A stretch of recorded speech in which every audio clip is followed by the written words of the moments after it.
We'll begin with the Eagles game, though, this evening. And the Philadelphia Eagles beating the Washington Commanders in the NFC Championship game 55-23.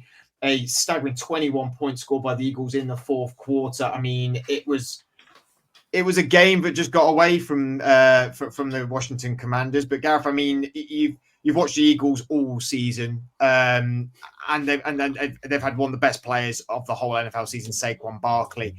But what impressed you most about this Philadelphia win against the Commanders team that, okay, it's getting there, you know, in terms of like experience and youth and obviously rookie quarterback as well. But what impressed you most with this game? I think it was what every team wants. It was a complete performance. It was where both the quarterback and the running back were on fire. The wide receivers were all amazing. You look at Dallas Goedert. I think what also was impressive that even though our O-line was banged up with absolute warriors on that O-line, I still don't know how Dickerson played the first half when he could barely walk. And then obviously Cam Jurgens coming in the second half to basically replace him because he was injured as well.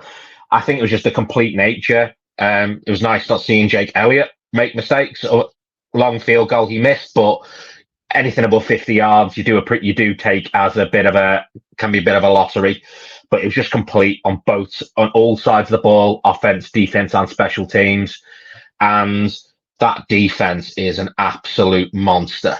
What is not to love about that young defense, whether it be Jalen Carter, whether it be the likes of those two cornerbacks who are so excited to watch. It's just a very, very bright time to be an Eagles fan right now, not just this year, but moving forward.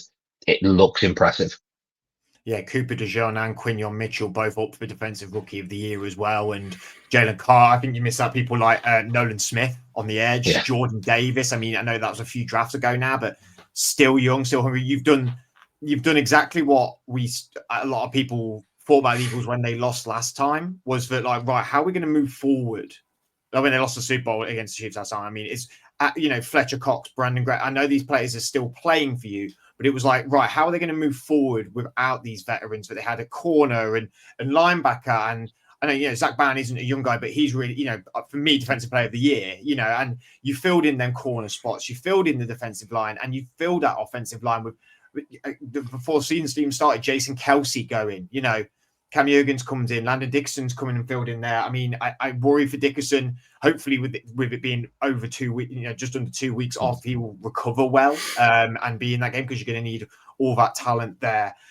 James, we had this last week when you were on the show. That we said about the turnover battle. The turnover battle is going to be the big thing in these playoffs, and it was so detrimental for a lot of teams in the games last weekend, and it was in this game as well. I mean, Jayden Daniels, 1 interception, 2 fumbles by Eckler and De'Ami Brown, both recovered by the Eagles. The Eagles clean slate for the day. I mean, it's these margins, isn't it? It's these margins that get you to the greatest stage of them all. Yeah, the further along you go into the season, you get into the playoffs. The difference between winning and losing is keeping control of the ball, keeping the ball safe when you've got your possessions. And the Eagles looked like the more experienced team on the night. I thought they knew when to make aggressive plays on offense and defense. You look at the Zach Bourne punch out on De'Ami Brown. It's just a couple of different teams there with with different playing style and lack of experience and whatnot. Wouldn't necessarily have thought to have gone for that play there, but he's been doing it all year. This Vic Fangio defense just knows what are the plays to make at the right times, when it needs a big play, when it can afford to not put so much pressure on the corners or the linebackers, or when to step up and when to sit deep. They just look so complete. They are the number one defense for a reason. It felt like the Commanders had a youthful naivety to them. I know, like Eckler, for example, isn't exactly a young and experienced player, but there felt like a youthful naivety on that offense. And I don't know, from I was trying to think of what the difference was between the game against the Lions and this game, and I'm just sort of wondering if they had the safety of the confines of the dome in Detroit, the safe conditions, and whether just you could see it in the first quarter there was must have been some sort of confetti or something go off in like a pre-game thing, because it was rolling across the field. You could see how fast just those like little bits of paper and stuff were just whipping across, and you thought, man, they're conditions that the Eagles are used to playing in. Washington, maybe not so much. And I don't know if that just played a factor, if it was the pressure of the occasion as well. I thought Jayden Daniels played okay. But we were talking before. One of the biggest difference was like the drive that the Commanders went on. The first drive just resulted in 3 points. It was a really long clock winding drive, but it only resulted in 3. And then the Eagles get the ball and just run it straight up the gut. One play, 7 points straight on the, or 6 points straight on the board. Converting afterwards, and it just felt like that really knocked the wind out of the Commanders, and they really struggled to recover from there. I look forward to seeing what they do in the off season. I think there's good foundations there. And I think Washington fans should be excited for what's to come. They just need a little bit more experience, a decent number 2 receiver behind with to pair up with McLaurin. I really like Zak Ertz, but a little bit more experience in that tight end room. Perhaps getting a little bit younger in that room wouldn't hurt either. But yeah, I mean, it was a shame it wasn't more of a competitive game. I'm sorry, Gareth doesn't necessarily agree, I'm sure. He's quite happy. It went fine. Yeah. But yeah, I think hoping for the best for the injuries for the Eagles guys on the line, especially just to make this the most competitive Super Bowl that it can be now. I agree with many of your points. Johnny, I one of the big things that I felt like was that the Washington just weren't taking their moments at times, And I know that the 3 fumbles and 1 interception, it's hard to take the most, but then when there was many key moments where they should have got points on the board or moved the ball down the field and progressed, and ultimately that then when you don't do that, you start chasing the game. I mean, they were matching them passing yards wise, Washington 251, Philadelphia 230, but on the ground, Washington 99 yards rushing. I mean, and then to 229 rushing yards by the Eagles, which is not, it's an absurd number. There was obviously 3 or 4 huge plays made by the Eagles running back room. But the problem is when you are chasing like that, the diversity of your game, it doesn't happen, does it? You then have to rely on Jayden Daniels even more. And then Jayden Daniels being a rookie, yes, we've been uber impressed with him out. Obviously, I said on the podcast last week, what a joy is to watch. And I feel like it was a joy in this game as well. He didn't look that phased at many times either in this game. I think it was just sort of the rubber agreement, and there was mistakes made that weren't his fault necessarily. We'll talk about sort of quarterbacks in the Bills-Chiefs game as well, because that's also something that I thought was quite obvious in that game as well. But Daniels, it doesn't help when you have to shift that mentality, is it, in the game when it starts going not your way.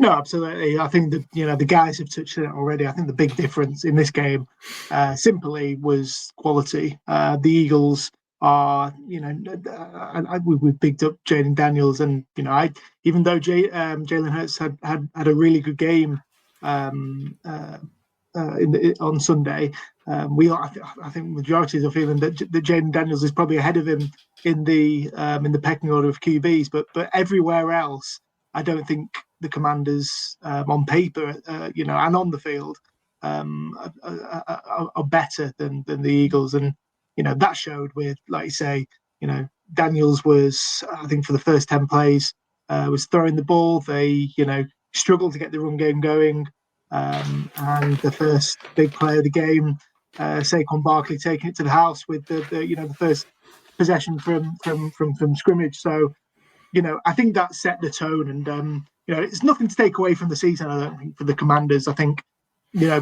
personally, I think they have at times they've had the rub of the green, and they've been lucky to get some of the victories, and that's just how it goes. I think I'm worried about the expectations on them for next year a bit already, because this is a team which is they're obviously rebuilding. This is the first year of that rebuild with a new head coach, a new ownership, new general manager, and their franchise quarterback. And if you look around the roster, there are centerpiece players like Daniels, McLaurin, Brian Robinson, Jonathan Allen, but a lot of the players elsewhere are experienced veterans who are on short-term deals, and they've got a lot of players who have contributed very heavily this year, who I think are out of contract in the off season. So the expectations on them to repeat this next year, I think, are a little bit premature. I think this is going to be a long process for the Commanders, and I think that was exemplified on Sunday against the Eagles. That the difference between the two sides is still quite extreme. The Commanders have obviously done really well. Huge upset against the Lions, which is will go down in their history as one of their biggest victories of all time, I'd expect. But to get back to this to this game again next year, or even in the next couple of years, I think is a big ask. But I think they obviously they're pointing in the right direction. This game came too soon for this rebuilding franchise. But the future's so bright with Jayden Daniels. If they can finally start to get their draft picks correct, because we know how poorly they except from Daniels, they have been at drafting players, then this will be a really good young team. Hopefully, they can bring some players back in the off season, and just continue on with what is a good foundation, and huge expectations, which I think unfortunately could be the detriment of them next year, but take nothing away from what has been a really good season for the Commanders. The only thing I would probably push back on with that is that I think surely if you've been there this season, your other contract was coming up, or maybe you're a player going into this off season and going, I'm looking for a new team. I don't want to stay where I am. I think the Commanders becomes an incredibly attractive team to go to. With a young quarterback, you can get heavily paid there because of the low salary on the quarterback there. And like I'm not saying they get all their guys back and then then some and go and win the NFC East, because I think I think the Eagles, we're pretty sure they're going to be sort of champions of the NFC East for a while now, I feel like, anyway. But the Commanders will push them hard, I think. And I think we saw this with the Lions a couple of years ago. They didn't have a first grade season with Campbell, and it's slowly built. And they had some players in the building then who were really good at Lions, and they didn't keep them. They let them go, and they brought new guys in. Everyone thought it was crazy when Williams, the running back, went. And they were like, whoa, hang on, you and Montgomery and Williams were this incredible tandem. And then they went and drafted Jahmyr Gibbs, overdrafted him in a lot of people's eyes. Like, do you think the Commanders are going to be this team now that people are, they've been downtrodden for a lot of years. It's not been an attractive place to go. They traded everyone away. Remember, Montez Sweat, Chase Young was in the building. Sweat hasn't had the greatest time at the Bears. Chase Young's been bouncing around the league, and they were two players at the time for the Commanders in that defense when it was good last time, but were sort of their hallmark players. So do you agree with Johnny that this, that maybe the expectation, maybe next year it may not happen again? Or do you think that actually this team's probably advertise themselves this year as a team that is going to be, competing every year for the NFC Championship?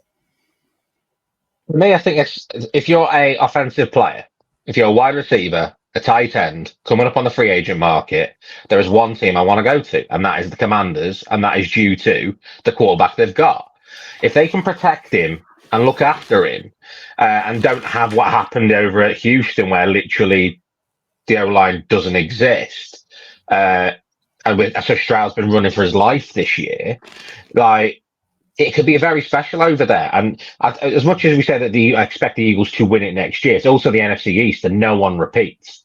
So the Commanders could sneak it next year. The Eagles could have a Super Bowl hangover and all this kind of stuff. So you never say never. I think, personally, for me, I think that they're a team that are going to get a lot of people's interest. For one, they've got a head coach that you know what you get. He's a hell of a head coach.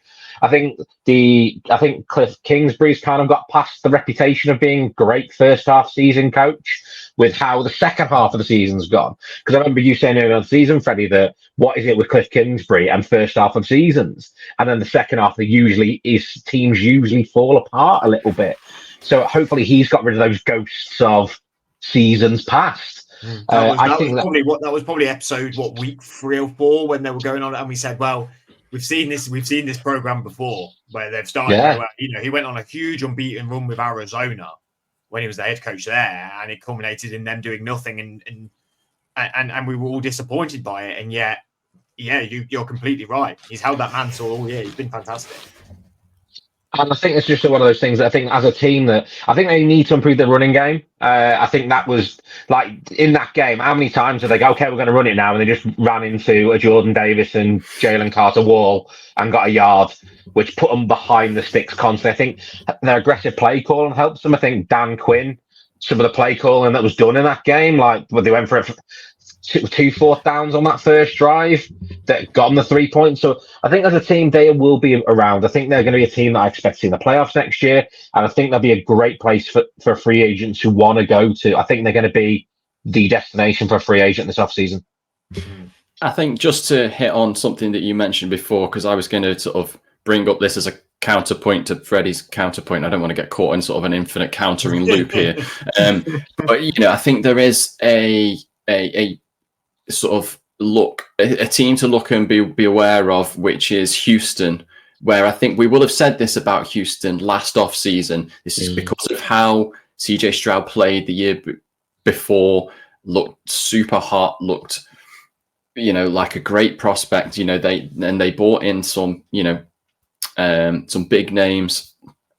Stephon Diggs obviously went there from Buffalo, and Joe Mixon came in, but they didn't build on the lines. And yesterday, the game for Washington, what you could just tell that their lines were weaker than the lines of Philadelphia. And Philly always just the last few years just build from the trenches, and then get younger in key positions, and so there is something there that I think they need to be aware of. It's fine filling out these glamour positions with big names and everything else, but if you can't protect Jayden Daniels, you're only going to end up in a Houston type position, where I know obviously they made the playoffs. The division is very favorable for them to be able to do so.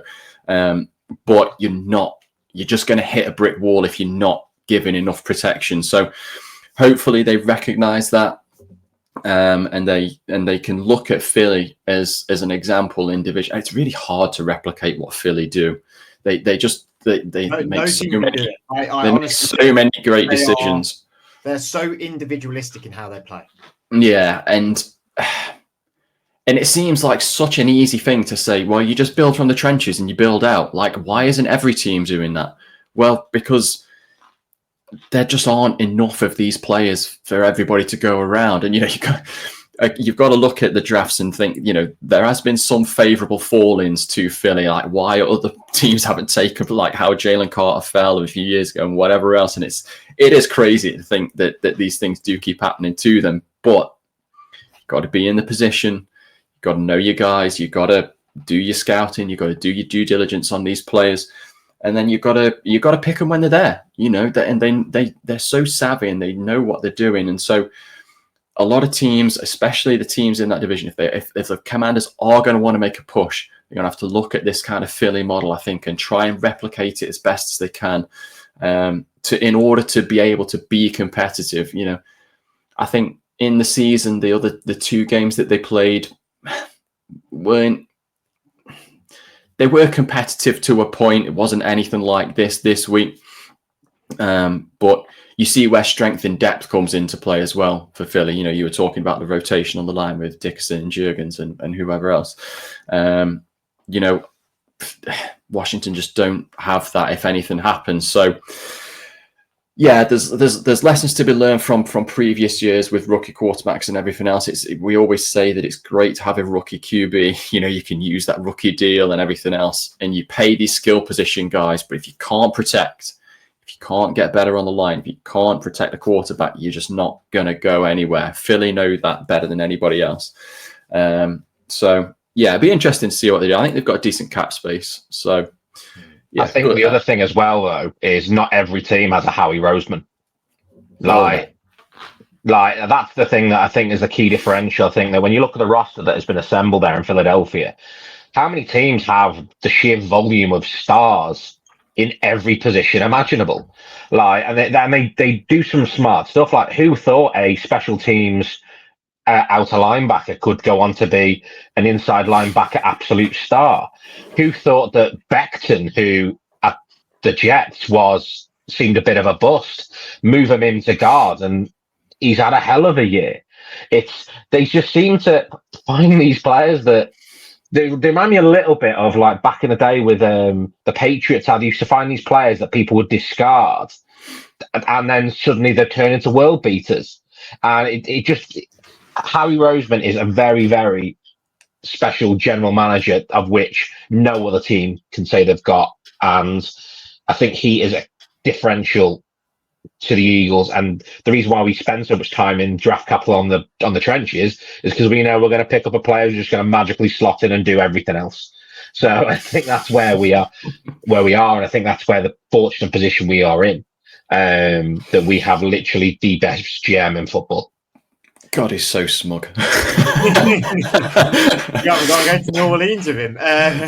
We're only jealous, to be fair. Congratulations to the Philadelphia Eagles and commiserations to the Washington Commanders. Like we said, maybe not your year this year, but we're definitely, for the most part, all believe that you've got something special going on over there in Washington. And I'm sure that makes a lot of Commanders fans very happy after the torrid time you've had for a very long time. Let's...